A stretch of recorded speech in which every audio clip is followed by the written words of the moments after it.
I told you already, this isn't a shelter. The words rang out cold and sharp across the dim, empty platform. The metal door to the staff room slammed shut, rattling the flickering fluorescent lights overhead. Sophie didn't move. In front of her, the boy stood frozen, clutching a rusted military badge to his chest like it was the only thing keeping him upright. His jacket was too thin, hanging off his small frame, and his mismatched sneakers were soaked from the icy puddles outside. His wide, panicked eyes kept flicking toward the exit like he was expecting someone to throw him back into the cold. Sophie shifted, stepping between the boy and the station supervisor, who was still barking over the intercom. She knew her cleaning uniform made her look small, unimportant, easy to dismiss, but she stood firm anyway. Outside, the Berlin rain kept falling in steady sheets, drumming against the glass walls of the station. The last train had already pulled away hours ago, leaving behind nothing but the hum of aging vending machines and the low buzz of fluorescent lights.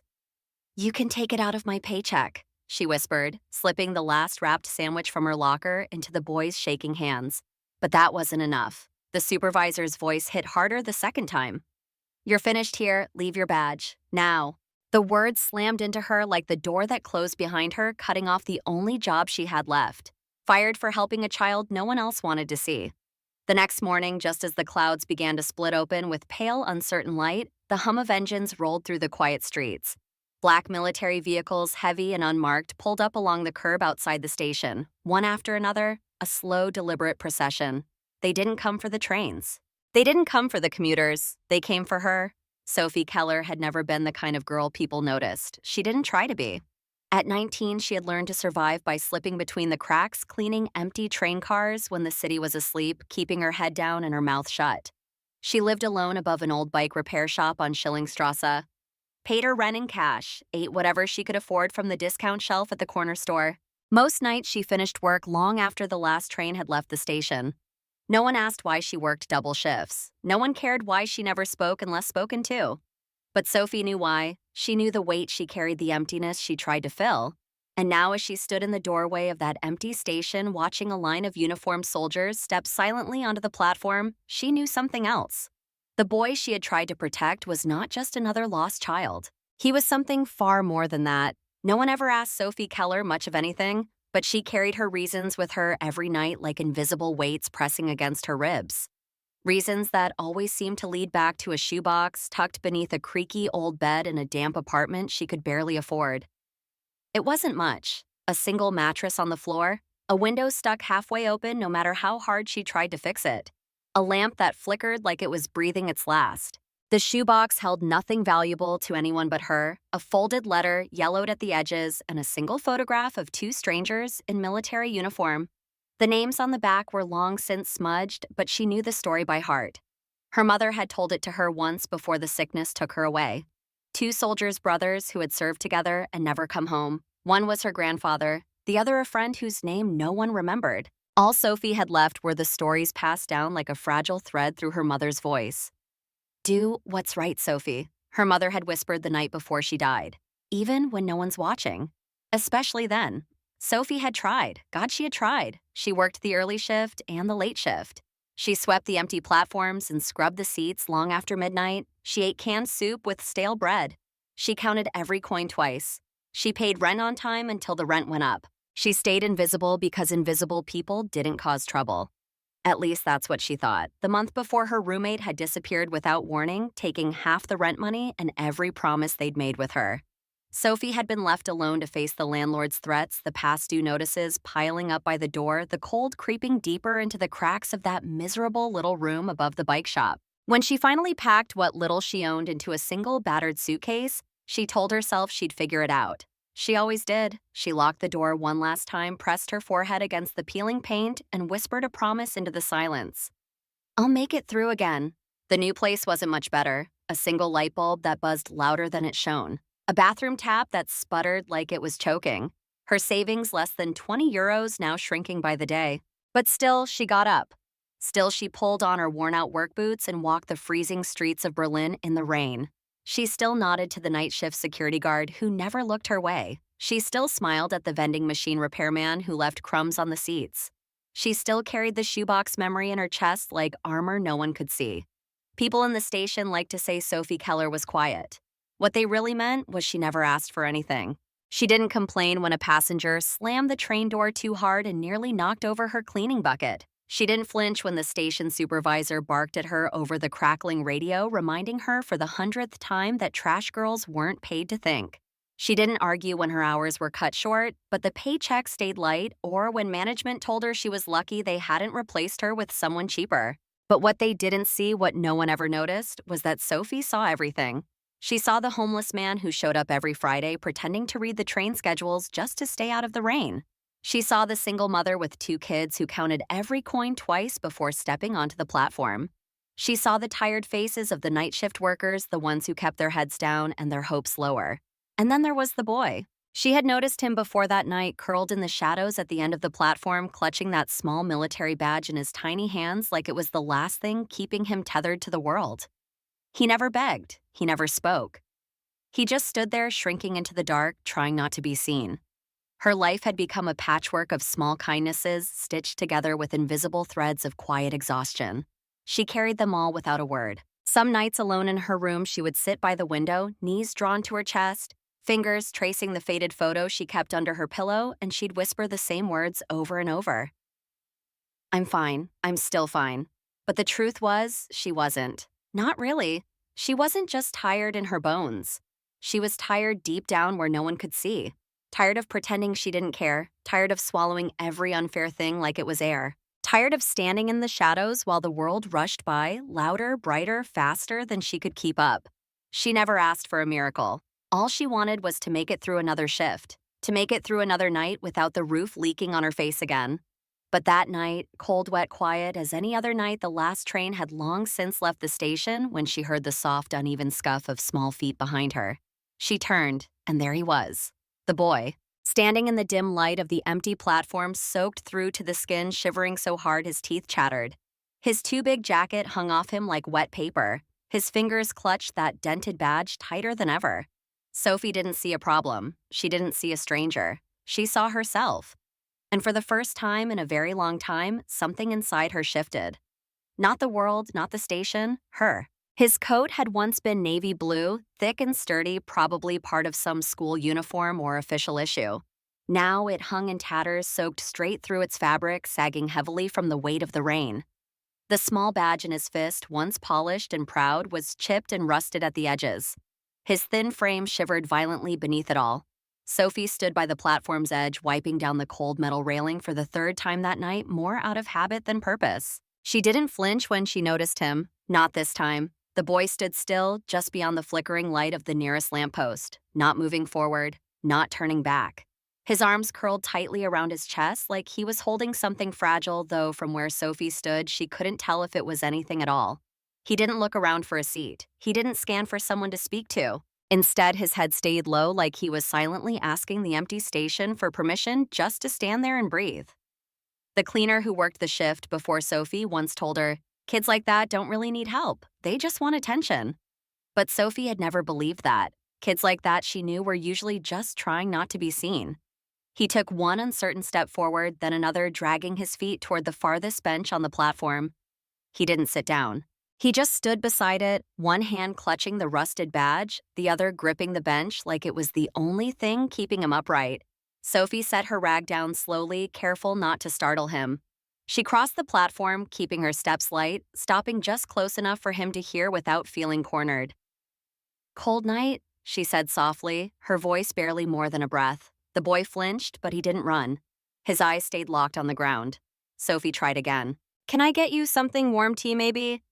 He swallowed hard before answering, his voice no louder than a whisper.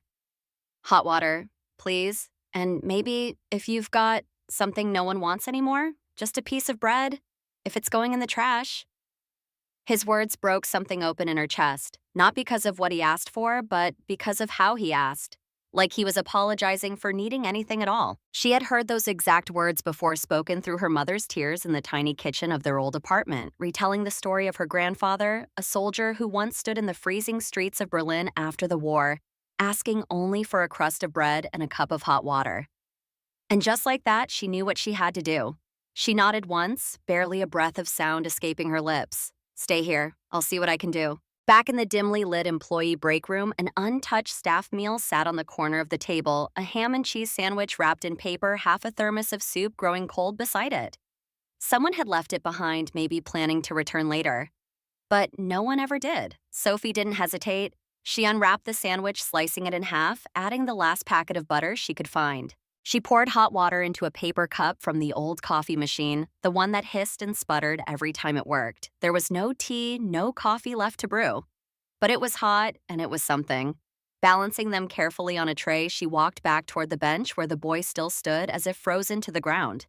"This was left behind just now," she said softly, placing the tray on the bench. Still warm. The boy's head jerked up, startled. His lips parted like he wanted to speak, but nothing came out for a long moment. When he finally did find his voice, it cracked like old glass. I I don't have money," Sophie shook her head, giving him the softest smile she could manage. "It's already paid for, and the water's on me." The boy stood perfectly still, staring at the tray as if it might vanish if he touched it. His hands hovered for a moment before finally hesitantly wrapping around the paper cup. He held it tight, bringing it to his lips like it was something sacred. "You remind me of my mother," he whispered suddenly, almost too quiet for her to hear. She used to say, "Everyone deserves a little warmth, even the ones the world forgets."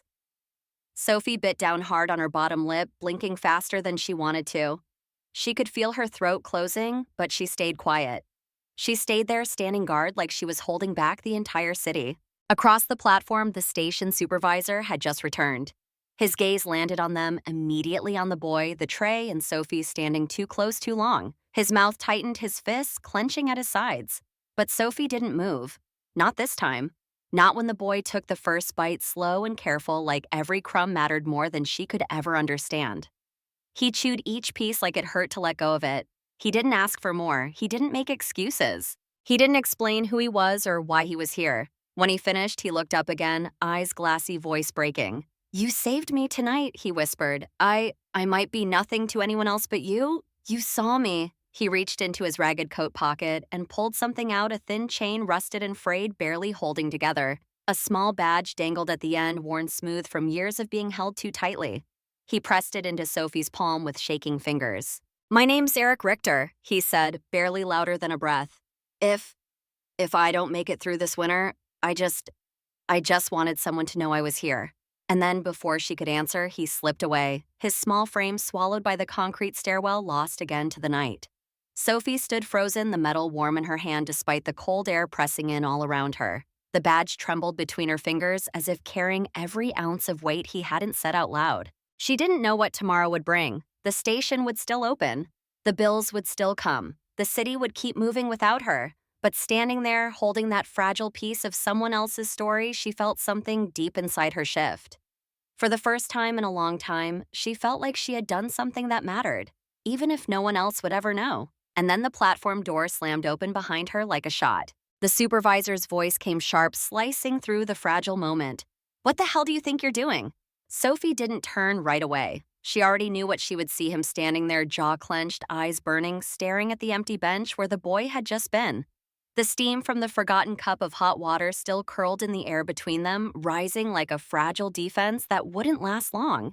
Sophie stood her ground, the boy's badge clenched tightly in her pocket. "He's just a child," she said quietly. "He asked for hot water and something no one wanted. I gave him what was left behind." The supervisor took one step closer, his voice rising sharply, cutting through the hollow station like a blade. "This isn't a charity, Keller. I've told you before, these platforms aren't shelters. You let one stray in, they'll all start coming. We run a business, not a soup kitchen." Somewhere behind him, the security guard shifted uncomfortably, but didn't say a word. Two late-night travelers waiting for a delayed tram glanced up at the commotion but quickly dropped their eyes again. One woman fidgeted with her scarf, another scrolled on her phone with exaggerated focus. No one dared meet Sophie's gaze. She swallowed hard, forcing the words out past the tightness in her throat. "I paid for it. You can take it out of my wages." The supervisor's hand came down on the metal locker door beside her with a crack like a gunshot. Sophie flinched but didn't back away. "I said no," he roared loud enough to make the small group of onlookers glance up again, then just as quickly look away. "You've made me look soft in front of staff, in front of customers. You don't make the rules here." "I do," and then the words she knew were coming but still felt like a kick to the ribs. You're fired. Right now, pack your things. Get out! He jabbed his finger toward the exit, his face red with fury. The air seemed to thicken heavy and cold. Not because of the wind sneaking in from the street, but because of what was missing anyone willing to stand beside her. Sophie's hands trembled as she reached up to unzip her jacket and pull off her badge. She wasn't surprised. Not really. Disappointed, yes. Hurt, absolutely. But not surprised. What stung worse than the shouting was the silence. The two passengers at the bench leaned into each other, one whispering under her breath. See, that's what happens when you let trouble inside. Someone else cleared their throat, pretending to read the train schedule as if none of it mattered. No one stood up for her. No one said she was right. No one even said thank you. Sophie turned and walked toward the station doors, stepping out into the frozen rain. The wind bit through her clothes, soaking her shoes in seconds, plastering her hair to her face. She hugged her small backpack to her chest, but her back stayed straight because that was the only thing she had left. She stood there under the flickering street lamp, heart hammering in her ears, refusing to cry. Not here, not now. Then she heard a rustling sound from the alley beside the tram stop. She turned. There he was again. Eric, the boy she thought had vanished into the night. He limped toward her through the shadows, clutching his coat tighter around his small body. His breath came in shallow puffs, but his eyes still burned with that same quiet, stubborn fire. And somehow Sophie already knew. This wasn't over. I saw what happened. The words reached her like a whisper swallowed by the rain. Sophie turned toward the alley. Eric stood there shivering, his shoulders hunched as if carrying the weight of a world far too big for him. I shouldn't have let you get in trouble because of me, he rasped, stepping closer with visible effort, each breath shallow from the cold. Sophie shook her head immediately, clutching her backpack tighter. You didn't do anything wrong. Eric didn't argue. He just reached into the inner pocket of his coat, his small fingers fumbling for something. When he found it, he held it out to her with both hands, a thin chain the same rusted badge she'd seen him gripping on the platform. You saved me tonight, he said, voice cracking raw and hoarse. You made me feel like I wasn't invisible. Before she could answer, before she could even breathe, he turned and disappeared again into the shadows swallowed by the misty streets of Berlin. That night, Sophie sat on the floor of her tiny freezing room. The cracked window rattled with every gust of wind.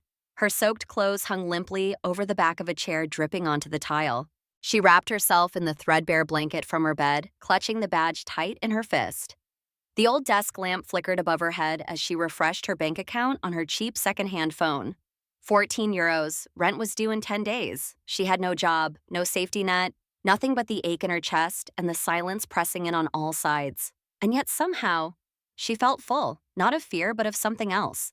Something like courage. She turned the badge over and over in her hand, tracing the worn inscription with her thumb. RICHTERHANS, a serial number beneath it faded almost beyond recognition. She wondered who Hans Richter had been, what uniform he had worn, what battles he had survived or hadn't, and why this city, this world had let his child end up alone on a freezing train platform. Sophie didn't expect the world to change overnight, but the next morning it did. She didn't even know someone had been filming until the messages started flooding in. A grainy, shaky video had surfaced online, captured from the far end of the platform.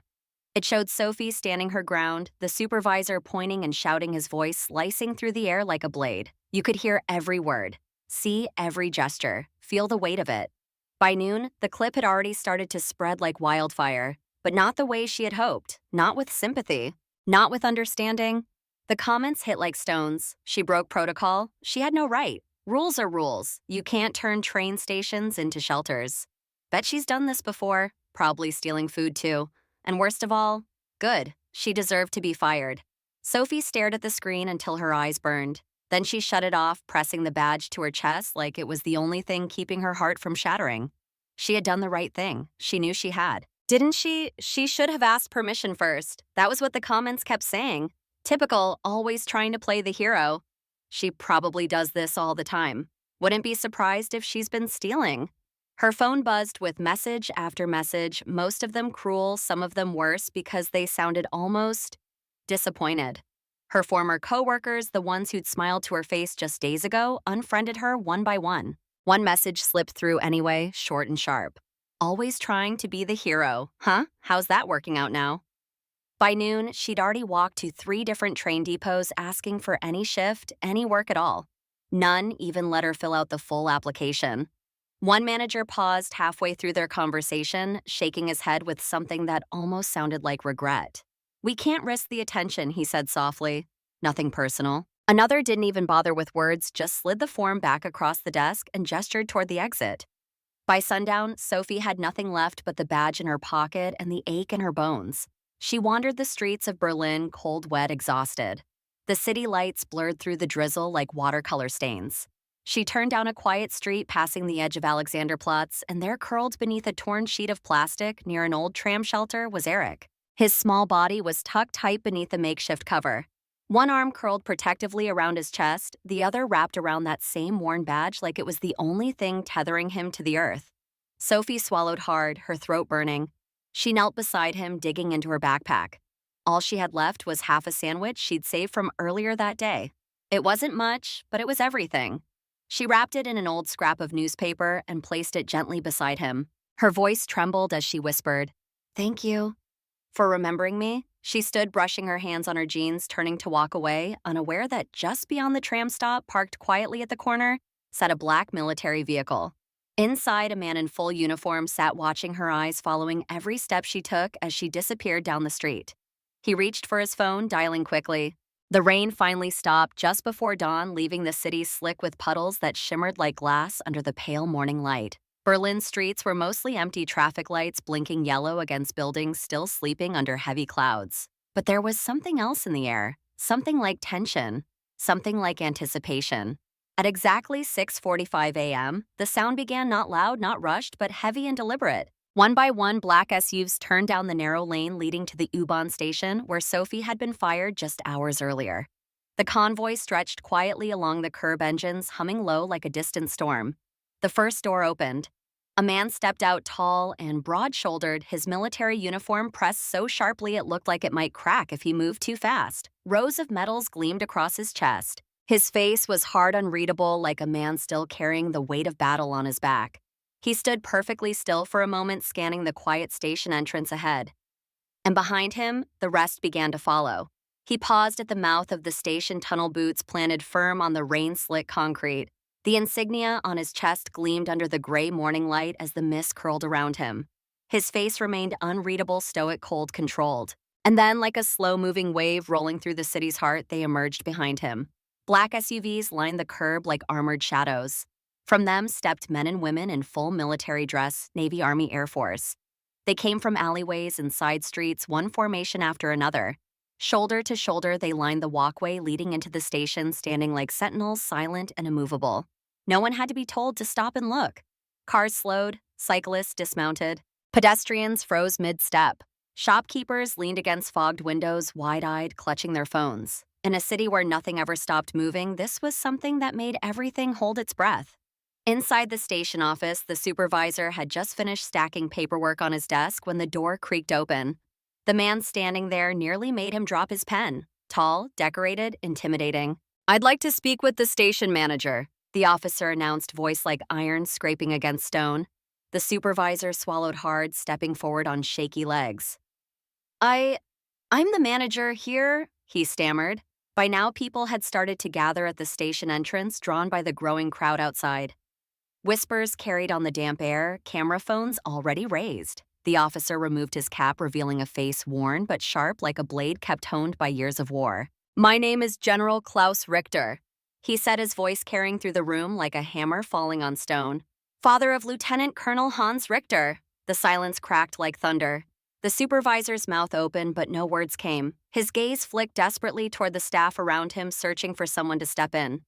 No one moved. General Richter stepped closer, lowering his voice but sharpening the edge. "The boy you humiliated here yesterday," he continued, "is my grandson, the son of a man who gave his life for this country. The child you turned away is all I have left of him." The air thickened to the point of suffocation. "In 2018, during my son's last deployment," the general pressed on, voice steady but quivering beneath the weight of memory.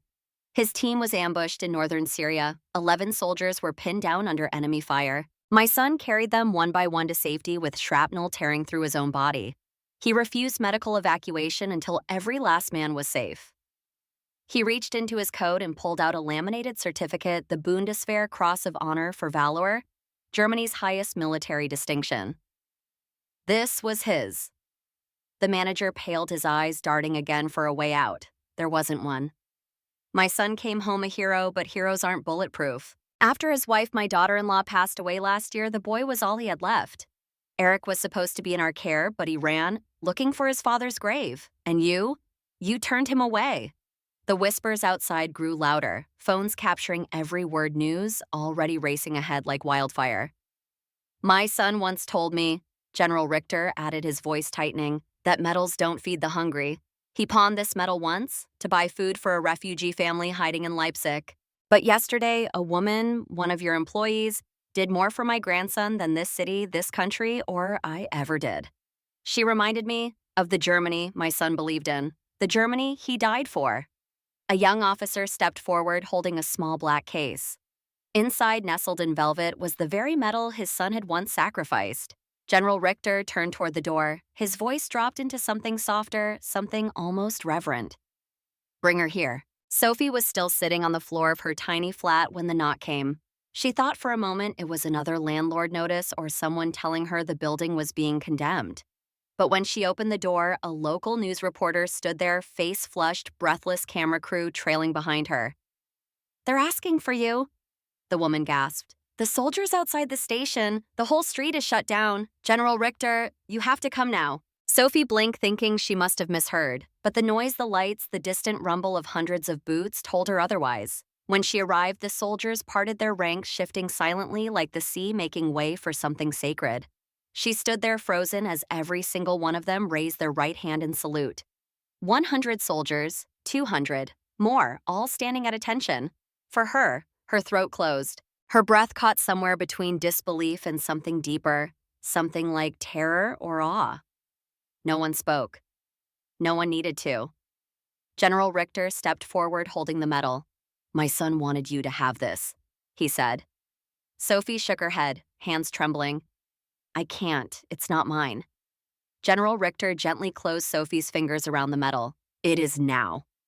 The fallout was swift. By the next morning, news outlets across the country had picked up the story. The station was swarmed with reporters, veterans groups lined the sidewalks holding banners and candles. The transit authorities' phone lines were overwhelmed. Protesters gathered at every station entrance. Suppliers refused to work with the company. Employees began quitting one by one. And the station manager, the man who had fired Sofie in front of the world, was gone within the week. Vanished. Not a word. Not a trace. Sofie didn't celebrate. She didn't post a single word online. She didn't chase interviews or share statements. She simply went back to what she had always done best, quietly showing up for people no one else seemed to see. 2 weeks later, a veteran-run charity reached out. They had seen everything. They were opening a new community center, a place where displaced families, veterans, and lost children like Eric could find warmth and shelter. They asked Sofie to run it. She hadn't asked for the job. She hadn't asked for anything. But General Richter had made sure her story was heard not for attention, but as a reminder of what real courage looked like. On paper, Sofie Keller was now the manager. But in truth, the place felt more like family than anything she'd ever known. Former soldiers lined up in the kitchen, chopping vegetables beside refugee mothers. Teenagers from the local school handed out soup beside retired nurses. Laughter filled the old warehouse's halls, spilling out into the streets, along with the smell of fresh bread and hot coffee. And in the corner of Sofie's tiny office sat a plain wooden box. Inside it, nestled among folded letters and photos, lay the medal she still couldn't believe was hers. And next to it, always within reach, the small rusted badge Eric had pressed into her hand that rainy night. It didn't happen overnight. Justice never does. It crept in slow and steady like the first light slipping through the cracks of a cold city morning. The station where she had once worked sat dark now, empty. The neon schedules had gone dark. The ticket machines unplugged. A torn notice flapped against the glass doors. Closed until further notice. But across the city, something new had taken root. In that once abandoned warehouse, the lights stayed on long after sunset. Sofie stood at the heart of it all, watching her quiet act of defiance turn into something much bigger than herself. And then one late afternoon, just after they had begun cleaning up for the day, the door creaked open. A small boy, no older than 7, walked in, his hair sticking out in messy tufts beneath a knitted cap. His sneakers were far too big, flopping against the floor with every step. In one hand, he held a single euro coin folded tightly in a piece of paper. In the other, a cookie wrapped in wax paper tied with a frayed piece of string. He marched straight up to Sofie, setting both on the counter. "I saw you in the video," he said, voice small but steady. "My grandpa was a soldier too. He used to help people, so I wanted to help someone too." Sofie felt her throat tighten as she knelt down, lowering herself to meet his eyes. "Can I use this to help someone else?" he asked, holding out his little hands, hope shining on his face. Sofie didn't speak for a long moment. She couldn't. She simply pressed her palm to her chest, feeling the quiet rhythm of her own heartbeat beneath. And finally, she nodded. She couldn't speak. Instead, Sofie placed her hand gently over her heart, the very same gesture that hundreds of soldiers had given her just days before, and gave the boy a quiet nod. No speech, no grand gesture, just one small act of kindness echoing forward into someone else's story. Eric, the boy who had started it all, now had a place to call home. The military had stepped in to provide care housing and a new beginning. Word soon spread that his grandfather, General Richter himself, visited him often.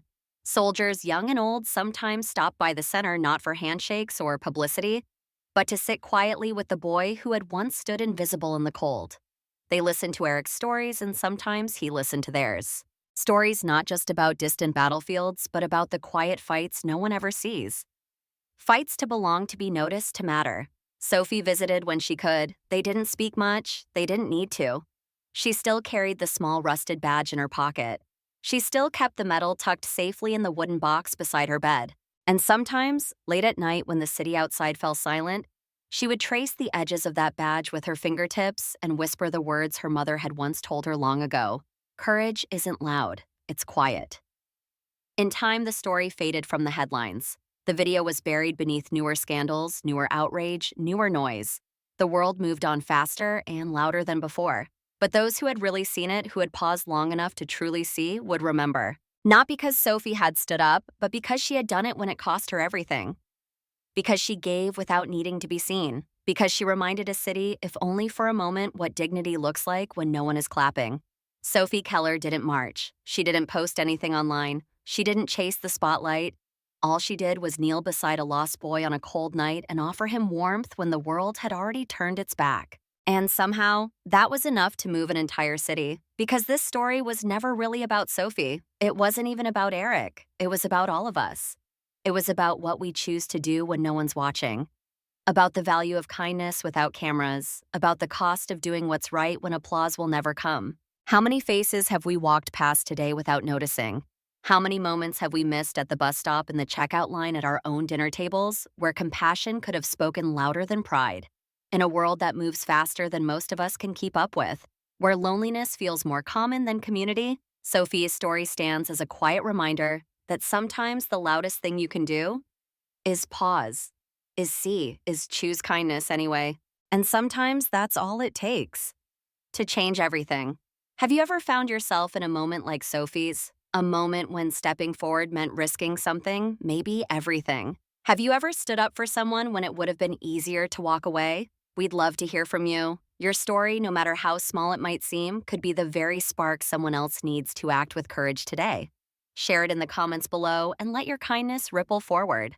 Thank you for spending these moments with us. If this story moved you, if it reminded you that quiet bravery still matters, please consider liking, subscribing, and sharing it with someone who believes in choosing kindness, even when the world isn't watching. Because here on this channel, we tell real stories. Stories for those who still believe in the quiet heroes. The ones who don't wear medals, the ones who don't chase applause. The ones who, like Sofie, change the world simply by choosing to care.